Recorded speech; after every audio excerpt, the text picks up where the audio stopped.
On the Season 3 finale of 90 Day Fiance, The Other Way, Jenny Slatten and Sumit Singh were married. This was a long time coming, after 3 seasons, countless delays, and many years of being together. But how many years exactly? One of Jenny's followers confronted her, accusing her of having seduced her much younger husband when he was only 14. Jenny Slatten and Sumit Singh were married at the Arya Samaj temple. It was a plan that they had previously considered, but had set aside in favor of a courthouse marriage, one that would take weeks for approval. However, India's government declined to renew Jenny's visa, which effectively made the decision for them. This milestone only came after many hurdles, but not everyone was in a purely celebratory mood. "Congratulations," a Facebook commenter wrote to Jenny. That commenter then asked, "Did I hear that you met Sumit when he was 14 while staying with his parents?" Seriously, Jenny replied with an exasperated emoji.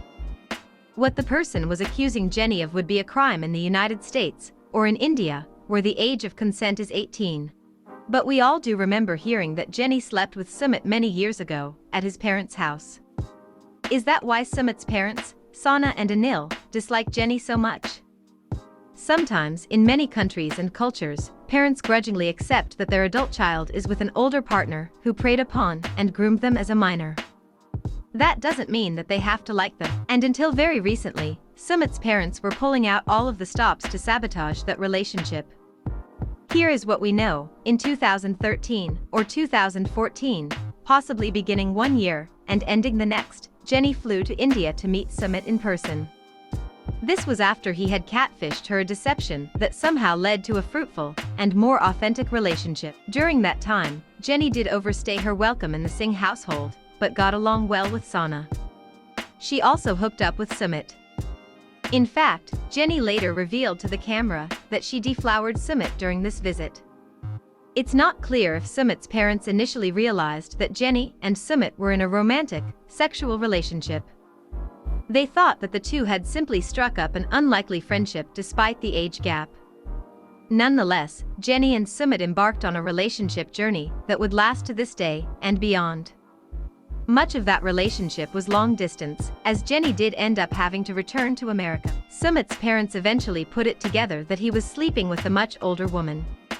In an effort to put a stop to this, they forced him into an arranged marriage with a woman he neither knew nor loved.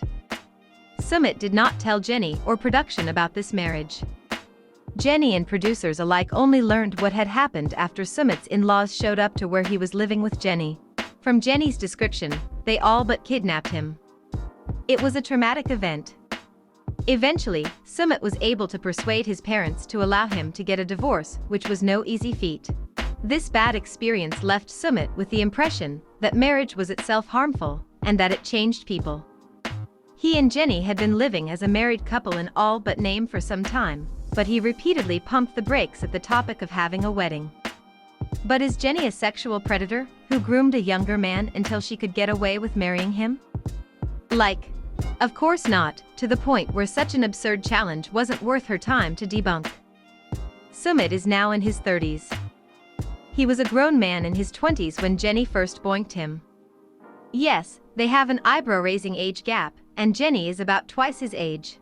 Age gaps can be hugely problematic when one party is barely an adult, or when the older partner makes a habit of only dating very young adults. But mischaracterizing Sumit's age by more than a full decade just to make Jenny seem creepy is weird. How could anyone believe that?